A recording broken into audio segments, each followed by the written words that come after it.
কইতে কে তুই? কে তুই মানে? আরে আমি তোর স্বামী। তোর মাথা ঠিক আছে? ধরে নিয়ে গেছে বাইরে করে, ওই কখন গেছে, ওই যে খাজানিয়ালা, মাথার চুল নেই, অন্ধ মানুষ, তুই কেমনি স্বামী হলো? কোথায় শোন, ঘটনা আছে, এই দেখ কি নিরকের দাগ আছে, দেখে পাচ্ছ? এটা কোথায়? হ্যাঁ, এটা তো দাগ আছিল। কোথায়? আমি ওই স্বামীরে পাগল তোর। 950 বছর, 50 কম 1 সহস্র বছর আল্লাহর নবী নূহ দাওয়াত দিয়েছেন, কিন্তু দেখা গেল তার স্ত্রী আর তার ছেলে ঈমান মাত্র 40 জন ঈমান আনছে, আর বাদ বাকি লোক সব নূহ আলাইহিস সালামের বিরুদ্ধে গেল। আল্লাহর নবী নূহ আলাইহিস সালাম রাগ করে আল্লাহর কাছে বদদোয়া করল, আল্লাহ এই জাতিকে এতগুলো দাওয়াত দিলাম 950 বছর, এই জাতি আর মানুষ বানান যাবে না, ঈমান আনবে না, অতএব তুমি তুফান দিয়ে শ্বাস করে দাও। কি দিয়ে? তুফান। আল্লাহর নবী নূহ আলাইহিস সালামকে আল্লাহ বললেন, এ নূহ,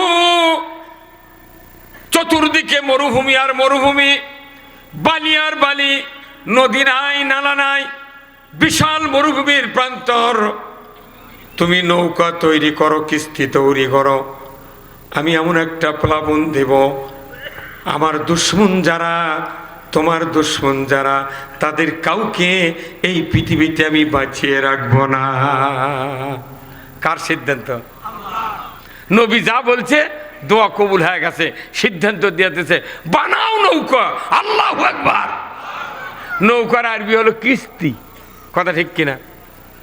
আল্লাহর নবী নূহ আলাইহিস সালাম কিস্তি তৈরি করতে লাগলেন, এক এক করে মিস্ত্রি দেয়া তক্তা একবারে যখন সেট করতে লাগলেন, এলাকার লোকেরা বলে, রে নূহ, তোমাকে এই বুদ্ধি দিল কে?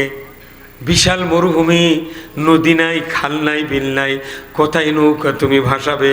বলে, আমার আল্লাহ আমাকে হুকুম দিয়েছেন, আমি নৌকা বানাবো। কার হুকুম? তে তুমি মরুভূমির মধ্যে কি করবে? কোথায়? আল্লাহ বলছে আমি বানাচ্ছি, তোর কি বাইছে? কতক্ষণ না? নৌকা শুরু হয়ে গেল বানান, এক এক করে দীর্ঘদিনে নৌকা তৈরি হয়ে গেল। নৌকা তৈরি করা শেষ, নূহর জামানার কাফেরেরা, ইহুদিরা, নাসারারা নূহ আলাইহিস সালামের নৌকায় লাফ দিয়ে ওঠে, খেলা করে, করতে করতে এক পর্যায়ে রাগ করে ওই কওমের লোকেরা পায়খানা করা শুরু করলো। খালি যদি গোল বাড়ান একটা ভারুয়ালিয়া আমার বাড়ির পাশে রাখি, কোনো মানুষ হিংসা করে যদি ওই ভারুয়া পায়খানা করে, ওর জীবন থমো দেখবার বেলা, আমার ভারত তুই পায়খানা করলু কে? আর লক্ষ লক্ষ মুদ্রা খরচ করে নূহ আলাইহিস সালাম নৌকা বানাচ্ছে, আমার মানুষ নবীর সাক্ষাতে যা পায়খানা করছে, সাহস কিরি? যদি মানা করে আরো রাগ করে ঠাইসা ধরবি।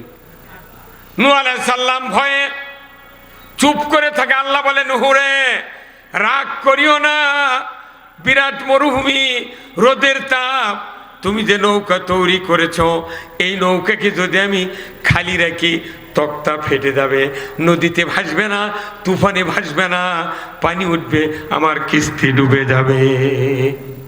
তখন তো গাবের গাছ নেই, আলকাতরা আছে, তাহলে একটু পানি আট করা লাগবে, নদীও নেই, সাগরে টানিলে ডুবাবি কোনটি? আল্লাহ নবী নূহ করতে, তুই থাম, তুই চিন্তা করিস না, ওরা পায়খানা করুক। একবার পায়খানা করতে করতে করতে গুড়া ডুবে ফেলে দিছে। এলাকার লোক শোরগোল পড়ে গেছে যে নূহ নৌকা তৈরি করছে, পায়খানা করে আমরা ভরে দিচ্ছি, তোর নৌকা চালানোর স্বাদ মিটাচ্ছি, থাম। কথা কয় না বারে। এখন একটা কুষ্ঠ রুগী, চোখ অন্ধ, গাঁৱত খাজানি হচ্ছে, এত ব্যারাম, ই তখন কথা কে ভাই তোরা সবাই পায়খানা করে স্বর্গত গেলু রে, আমাকে না লিয়াছ ভাই।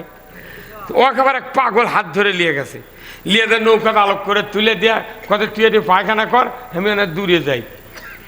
ওই কতক্ষণ আর বসে থাকে কাঠের গুঁড়ার উপরে, চড়াট নেই, কিছু নেই, ফুস করে ওর মধ্যে গুপ্পুতকে পড়ে গেছে, যাহা পড়ে গেছে কিছু খাসেও ওর মধ্যে ডুবে গেছে, কিন্তু উঠে ওই চোখের দিকে আগে আগে করছে মুখ চোখ সাফ করি, যাহা মুখ করে ডলন মারছে, তোরকে চোখ অন্ধ হয়েছিল, একবার চকচকে করে দিছে কে? চকচক করে দিছে, শরীরে ঘাও, তখন পার্শ্বে একটু নয়নজুলির কিছু পানি ছিল, ওটি যা একটা নিয়ে দেখ, ভাই আমি তাহলে কী করবো, এগুলো কী হলো? তখন তার গাঁত পানি দেয়, দেখে কাউয়া ডুব দেয় না, কাউয়া ইনকে পানি দিয়ে ডুব দেয়, দিয়ে দেখে গাঁত খাজে নিয়েছিল, মোট চামড়া চকচকে, চোখ ভালো, মাথা ছিল টাক পরা, চুল উঠে গেছে। আল্লাহু আকবার। এখন পুরো শরীর চকচকে, কিন্তু ওই লোকের, রসুল হাদিস শরীফে বলছেন, ওই লোকের বাম হাতের কিনি লোকত একটা কালো দাগ ছিল, কিন্তু এই দাগ আর আল্লাহ মিশে দেয়নি। ই চকচকে হয়ে ওর বাড়িতে গেছে। বাড়িতে গেলি বউ করছে, আমার বউ কোথায় এই কুটির লুঙ্গি দিত, কোথায় কে তুই? কে তুই মানে? আরে আমি তোর স্বামী। তোর মাথা ঠিক আছে? ওক ধরে নিয়ে গেছে বাইরে করে, ওই কখন গেছে, ওই যে খাজানিয়ালা, মাথার চুল নেই, অন্ধ মানুষ, তুই কেমনি স্বামী হলো? কোথায় শোন, ঘটনা আছে, এই দেখ কিনি লোকের দাগ আছে, দেখে পাচ্ছ? এটা কোথায়? হ্যাঁ, এটা তো দাগ আছিল। কোথায়? আমি ওই স্বামীরে পাগল তোর। এ অবস্থা। কোথায়? নুহুর কিস্তিত গেছে পায়খানা করবে, যায় খুব পুত করে পরে দেয়, কিছু খাচ্ছি, গাওত মাখিছি, এই জন্য গাওটা চকচকে হয়ে গেছে। কতক্ষণ এই কথা তখন বাজারত চালু হয়ে গেছে, দেখ আমাদের বাংলাদেশত ঝিনে দেওয়া একটা পুকুরের পানি, কুন্দু গ্রামের পুকুরের পানি, আর দেও তার কেদারের গাছের পানি। মাংনায় নিয়ে এসে 100 টাকা করে নিয়ে এসে করছে, খাইছি, মাথার বেদনা ভালো হতে, 2 দিন পর আরো আটিছি। এই কতক্ষণ। এখন ওই খবর যখন পাচ্ছে, একবারে যার মনে চাই বালতি, গামলা, বোতল করে ওগুলো ভরে নিয়েছে, যার যা ব্যায়াম হচ্ছে ওই সমানে খাবার লেগেছে। খাতে খাতে খাতে খাতে পায়খানা মোট শেষে যা পানি দিয়ে ঝাঁটা দিয়ে ধুয়ে খাচ্ছে। তখন আল্লাহ নবী নূহ আলাইহিস সালাম করছে, আল্লাহ কি কুদরত? করছে, কুদরত পাগল, এখন দেখ তক্তা কালো হয়ে গেছে, পাইনা ঠায় গেছে, এখন তুই রেডি হ, তোর 40 জন মুরিদ লিয়া, সাহাবী করে লিয়া, অমুক দিনে তুফান হবে, তাদেরকে নিয়ে নৌকা উঠবে, তোমাদের বাঁচানোর দায়িত্ব আমার, আর আমার দুশমন, তোমার দুশমনকে মেরে ফেলার দায়িত্ব আমার। ভাইরা আমার, নূহ আলাইহিস সালামের 40 জন সাহাবী ছিলেন, তার ভেতরে একজন ছিলেন মহিলা সাহাবী। 40 জোড়া করে কীট পশু পাখি কিস্তিতে উঠানো হলো। একবারে তুফান শুরু হয়ে গেল, দেখা গেল নৌকা ভাসে, তুফান বাড়ে, নৌকা ভাসে, পানি বাড়ে, বাড়তে বাড়তে দেখা গেল নূহ আলাইহিস সালামের স্ত্রী নৌকা তোঠে না, কারণ সে বেঈমান কাফের বেটা কেনান, নৌকা তোঠে না। বাবা তুমি ইমান আনো, তারপরে নৌকায় ওঠো। বলে, নুহ, ও আমার আব্বা, ইমান আনবো না, আমি দেখতে চাই তোমার আল্লাহর পানি কতখানি। বাপ বেটা হয়, বাপক করছে, তোর আল্লাহর পানি কত দেখমু। কতক্ষণ। যদি পাহাড়ের উপরে উঠিছে, পাহাড় ডুবে গেছে, তারই উপর উঠছে 1 হেঁটু পানি। 70 গজ লম্বা ছিল নূহ আলাইহিস সালামের জামানার লোক, 70 গজ। সকালবেলা নাস্তা করতে সিঁড়ির একটা উট লাগতো, আর আমাকে একটা সিঙ্গারা, 1 কাপ চা, একটা লাড্ডু আর পান খা, হেউ। একবার পায়খানা বমি হলে বাঁশ কাটতে যায়, তারই গরমে দেশত থাকা যায় না, কথা ঠিক কিনা? আমি দুনিয়ার দাপট শক্তি নিমিষে রদ বদল করার ক্ষমতা কে রাখে? রাখে। ভাইরা আমার, আল্লাহর নবী নূহ লোকদেরকে নিয়ে উঠে আসেন, কেনান পানির ভিতরে ডুবে, নাসিকা ডুবে যায়। মনে মনে একটু চিন্তা হচ্ছে, আল্লাহ আমার এই সন্তান যদি ঈমান আনতো, আজকে হাবুডুবু খেয়ে মারা যেত না, আমি নৌকাতে উঠে নিব।